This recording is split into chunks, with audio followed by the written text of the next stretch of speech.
कुछ बेसिक चीजें देखते हैं एम्पलीट्यूड मॉड्यूलेशन और फ्रीक्वेंसी मॉड्यूलेशन की। अब देखिए हमारे पास एक सिग्नल है phi of t is equal to a cos omega c t plus theta naught. Theta naught क्या है? इसका t इज इक्वल टू 0 के ऊपर इसका फेज का शिफ्ट है। देखिए यहां 0 के ऊपर जो शिफ्ट है, यानी कि ये 0 से स्टार्ट होने के बजाय ये थीटा नॉट से स्टार्ट हो रहा है। ठीक है, अगर इसकी जनरलाइज फॉर्म की जाए तो ये जनरली हम कैसे कहते हैं 0 से स्टार्ट होता है। थीटा नॉट की वैल्यू हम जनरल फॉर्म में 0 रख लेते हैं ना। अब देखें a cos omega c t plus theta naught. अब इस केस में एंगल क्या है? Omega c t plus theta naught. ठीक है, ये इसका एंगल है। अब एंगल अगर आपके पास है तो उसकी फ्रीक्वेंसी निकालना चाहें तो ओमेगा क्या होता है? उस एंगल का डेरिवेटिव। ओमेगा क्या होता है? एंगल का डेरिवेटिव। अब इस एंगल का डेरिवेटिव ले टाइम के लिहाज से तो ओमेगा सी कांस्टेंट आ गया, टी का डेरिवेटिव 1 आ गया, तो ओमेगा सी आ गया प्लस थीटा नॉट कांस्टेंट है तो थीटा नॉट की वैल्यू क्या होगी? 0 हो जाएगी। कांस्टेंट की वैल्यू 0 होती है। तो ओमेगा ऑफ आई यानी कि इसका स्लोप रेट ऑफ चेंज, देखें डेरिवेटिव हमें क्या बताता है? रेट ऑफ चेंज है ना, पर यूनिट टाइम। तो rate of change per unit जाए एक्चुअली स्लोप ही होता है। तो इसका स्लोप निकला D theta by D T. जब इसका एंगल का डेरिवेटिव लिया तो सिर्फ ओमेगा सी आ गया, क्योंकि थीटा नॉट एक कांस्टेंट है, उसका डेरिवेटिव 0 होता है और टी का डेरिवेटिव 1 इसके साथ मल्टीप्लाई होगा। अब प्रैक्टिकल केस में बिल्कुल इस तरह का स्लोप मिलना पॉसिबल नहीं होता है ना। प्रैक्टिकल केस में कुछ इस तरह की फिगर आती है कि इसके ऊपर 7 ऊपर नीचे डिस्टॉर्शंस होती हैं। ठीक है, अच्छा फ्रीक्वेंसी फेज मॉड्यूलेशन को सबसे पहले डिस्कस करते हैं। देखिए अगर फर्ज करें, हम कंसीडर करें कि थीटा नॉट की वैल्यू 0 है। ठीक है, थीटा नॉट की अगर वैल्यू 0 है तो ये क्या बन जाएगा? a cos omega c t है ना, a cos omega c t. a cos omega c t के पास साथ हमने फ्रीक्वेंसी मॉड्यूलेशन के साथ m ऑफ t जो है हमारा मॉड्यूलेटिंग सिग्नल है, और k p क्या है? उस फेज मॉड्यूलेशन का फेज डेविएशन कांस्टेंट है। ठीक है, ये फेज मॉड्यूलेशन की वजह से हमने ऐड कर दिया। m ऑफ t जो है इसका मॉड्यूलेटेड सिग्नल और k p क्या होगा? Phase deviation constant. अब ये बन गया a cos omega c t plus k p m of t। ये क्या चीज है? थीटा है। ठीक है, तो थीटा की जगह मैंने क्या लिख दिया? a cos omega c t plus k p m of t। अब अगर थीटा है तो थीटा से आपने वो वेलोसिटी निकालनी हो, एंगुलर फ्रीक्वेंसी निकालनी हो, तो आप क्या करते हैं? थीटा का डेरिवेटिव ले लेते हैं ना। तो इस चीज का डेरिवेटिव लें, इस चीज का डेरिवेटिव लिया तो t का डेरिवेटिव 1 आ गया। ठीक है, t का डेरिवेटिव 1 आ गया तो ये सिंपल ओमेगा सी आ गया। अब ये देखिए m ऑफ t जो सिग्नल है ये टाइम के लिहाज से चेंज हो रहा है। k p कांस्टेंट बाहर आ गया।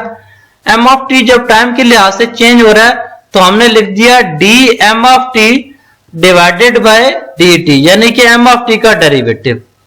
m ऑफ t के डेरिवेटिव को यहाँ पे m डॉट ऑफ t लिखा हुआ है। ठीक है, डेरिवेटिव को m डैश ऑफ t या m डॉट ऑफ t भी लिख सकते हैं। तो ये बना omega c plus k p m dash of t पढ़ लें या m डॉट ऑफ t पढ़ लें, क्योंकि m ऑफ t का डेरिवेटिव है। इसी तरह फ्रीक्वेंसी मॉड्यूलेशन देखें। ठीक है, अगर हम पहले मैंने आपको कहा थीटा नॉट की वैल्यू 0 कर दें। जब थीटा नॉट की वैल्यू 0 कर दी पिछले केस में, तो जहां पे क्या बन गया? सिर्फ a cos omega c t बन गया।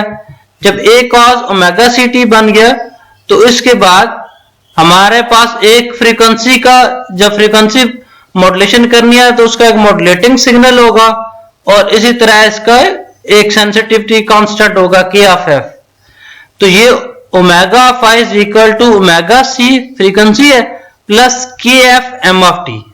ठीक है, फ्रीक्वेंसी के केस में हमने सारी मैनिपुलेशन इसके साथ कर दी, ओमेगा सी के साथ, है ना।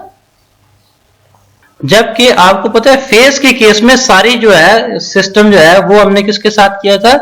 Theta of t is equal to omega c t plus ये सारा थीटा, ये सारा थीटा एज इट इज लिख लिया था। ठीक है, जब फ्रीक्वेंसी मॉड्यूलेशन हो रही है तो सिर्फ फ्रीक्वेंसी लिखेंगे। फ्रीक्वेंसी क्या है? यहाँ पे ओमेगा सी है। साथ में टी कांस्टेंट है। अगर देखें ना, जब फ्रीक्वेंसी, जब थीटा इज इक्वल टू क्या होता है, फ्रीक्वेंसी का इंटीग्रेशन, तो ओमेगा सी टी आ जाएगा ना। इसी तरह जब फ्रीक्वेंसी का किया तो सिर्फ हमने ओमेगा सी लिखना है, साथ में टी नहीं लिखना, ठीक है, क्योंकि आप फ्रीक्वेंसी के केस में ओमेगा ले रहे हैं, एंगल के केस में आप क्या ले रहे थे, थीटा ले रहे थे। जब थीटा ले रहे थे तो ओमेगा सी के साथ टी मल्टीप्लाई करना पड़ता था, क्योंकि ओमेगा से हमें थीटा निकालने के लिए ओमेगा की इंटीग्रेशन करनी पड़ती है, ठीक है। ओमेगा की इंटीग्रेशन कैसे, ओमेगा की इंटीग्रेशन क्या हो जाएगी, omega c as it is, तो 1 की इंटीग्रेशन टी बाहर आ जाएगी।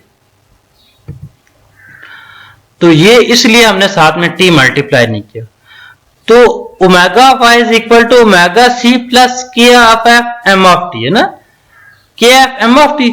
अब ये देखिए ओमेगा की वैल्यू है, पिछले केस में थीटा था तो उससे आपने ओमेगा निकाला, अब ओमेगा है तो उससे आप थीटा कैसे निकालेंगे, ठीक है। थीटा निकालने के लिए ओमेगा की इंटीग्रेशन करनी पड़ती है, तो theta is equal to integration of सारा ओमेगा ना, ओमेगा की वैल्यू है omega C plus k f M of t. जब ओमेगा सी की इंटीग्रेशन करी तो ओमेगा सी टी आ गया, K F as it is constant आ गया, एम ऑफ टी की इंटीग्रेशन हमने साथ से की, integration of M of T D of T. ये हमने वेरिएबल चेंज किया ताकि चीजें मिक्स ना हो ना, m of alpha a of alpha, ये सिर्फ हमने वेरिएबल चेंज किया, इससे आपने कंफ्यूज नहीं होना, ठीक है। तो फ्रीक्वेंसी मॉड्यूलेशन बनी, ये सारा एंगल बना इसका, ये सारा एंगल जहां से कॉपी करें इधर पेस्ट करते हैं, ओमेगा सी टी प्लस के of f integration of M of alpha a of alpha ना। इंटीग्रेशन फ्रीक्वेंसी मॉड्यूलेशन में क्या करते हैं, सिग्नल को इंटीग्रेट कर देते हैं ना, जबकि फेज मॉड्यूलेशन में आप क्या करते थे, सिग्नल को डेरिवेट कर देते, के एम डैश ऑफ टी अभी आपने निकाला ना। सिग्नल को अगर डेरिवेट कर दिया था तो हमें फ्रीक्वेंसी फेज मॉड्यूलेशन मिली, इंटीग्रेशन के केस में हमें फ्रीक्वेंसी मॉड्यूलेशन मिली। अब अगर फर्ज करें हमारे पास एंगल मौजूद है तो फेज मॉड्यूलेशन क्या होती है, फाई थीटा एंगल मौजूद है तो theta is equal to omega c t plus k p m of T, है ना। ये अभी जैसे आपने किया था ना, के पी एम ऑफ टी। अब इससे जब आपने इस थीटा से जब ओमेगा निकाला था तो इस थीटा को क्या किया था, डेरिवेट किया था। जब इस थीटा को डेरिवेट किया था तो ओमेगा सी टी का डेरिवेटिव 1 एज इट, यहां पे 1 साथ मल्टीप्लाई हमने नहीं किया ना, plus k p m m का डेरिवेटिव क्या हो जाएगा, d m by d t. इसी को आपने अभी omega C plus k p m dash of t लिखा है। इसी तरह एंगल की बात करें तो फ्रीक्वेंसी के केस में हमारे पास जो एंगल आया था omega c t plus k f m m m of T की इंटीग्रेशन है ना, ये पीछे देखें एम ऑफ टी के भी आप ये इंटीग्रेशन आई थी ना, एम ऑफ टी की इंटीग्रेशन आ गई थी। अब जब ओमेगा निकालना है, इसमें से फ्रीक्वेंसी निकालनी है, तो इसी सिग्नल को क्या करेंगे, डेरिवेट कर देंगे। इस सिग्नल को जब डेरिवेट करेंगे तो ओमेगा की टी की डेरिवेशन 1, और यहां पे डेरिवेशन और इंटीग्रेशन आपस में क्या हो जाएगी, कैंसिल आउट हो जाएगी, ठीक है। तो इस तरह फेज मॉड्यूलेशन और फ्रीक्वेंसी मॉड्यूलेशन निकालते हैं। एक के केस में डेरिवेटिव होता है, दूसरे के केस में सिंपल होता है ना।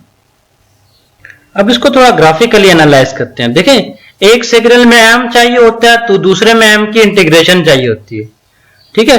अगर एक सिग्नल में एम चाहिए होता है तो दूसरे केस में एम की डेरिवेशन चाहिए होती है, सही है ना। ये एम चाहिए तो यहाँ पे क्या चाहिए, थीटा के केस में एम की इंटीग्रेशन चाहिए। यहाँ पे अगर एम चाहिए तो एम की क्या चाहिए, डेरिवेशन चाहिए। तो हमें सिग्नल, ओरिजिनल जो सिग्नल है उसका या तो डेरिवेटिव मौजूद हो और या फिर उसका इंटीग्रेशन मौजूद हो, तो फिर हम इससे फ्रीक्वेंसी और फेज मॉड्यूलेशन दोनों कर सकते हैं।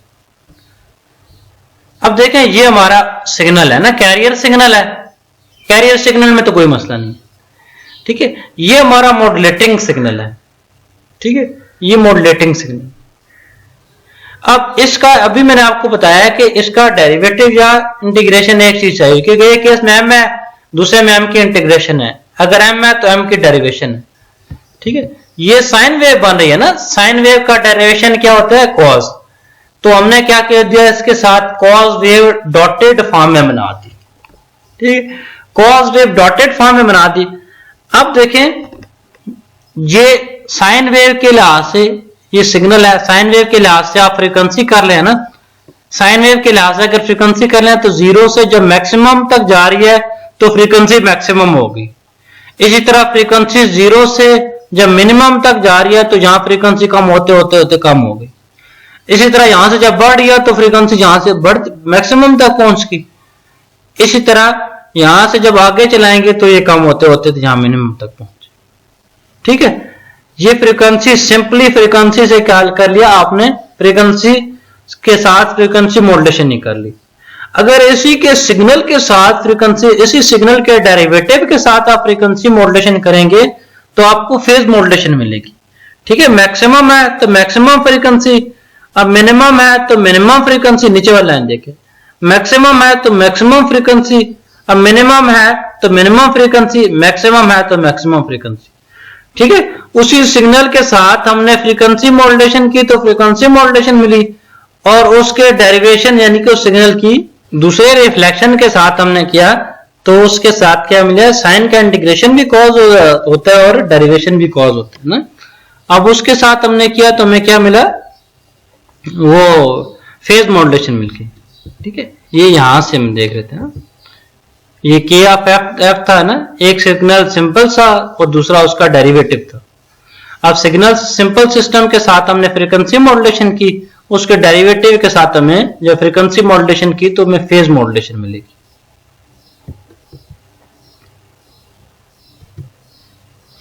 अच्छा, generation of FM from PM and generation of PM from FM. अगर हमारे पास फ्रीक्वेंसी मॉड्यूलेशन हो उससे हम फेज कैसे हासिल कर सकते हैं, और अगर फेज हो तो फ्रीक्वेंसी कैसे हासिल कर सकते हैं, ये चेक करते हैं। अब देखिए हमारे पास एम ऑफ टी एक सिग्नल है। ठीक है, इस सिग्नल को अगर इंटीग्रेट करके इसकी फेज मॉड्यूलेशन करें तो हमें फ्रीक्वेंसी मॉड्यूलेशन मिलती है। ठीक है, अगर एक सिग्नल है उसको डेरिवेट करके उसकी फ्रीक्वेंसी मॉड्यूलेशन करें तो हमें फेज मॉड्यूलेशन मिलती है। जैसे देखें, ये पिछले केस में यहां पे एक सिग्नल था, इसको डेरिवेट किया, जब इसको डेरिवेट किया तो साइन का डेरिवेशन कॉज आ गई, इसके डेरिवेशन के साथ जब हमने फ्रीक्वेंसी की तो हमने फेज मॉड्यूलेशन मिल गई।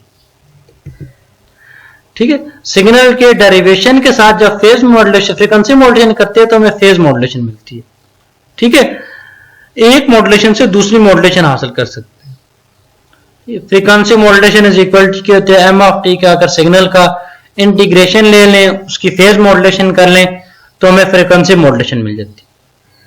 ठीक है, अगर फेज मॉड्यूलेशन करनी है तो हमें सिग्नल का डेरिवेटिव लेके उसकी फ्रीक्वेंसी मॉड्यूलेशन करें तो हमें फेज मॉड्यूलेशन मिल जाती है। जैसे पिछले केस में मैंने देखा कि हमने क्या किया, सिग्नल को डेरिवेट कर लिया, जब सिग्नल को डेरिवेट करके उसकी फ्रीक्वेंसी मॉड्यूलेशन की तो हमें फेज मॉड्यूलेशन मिली।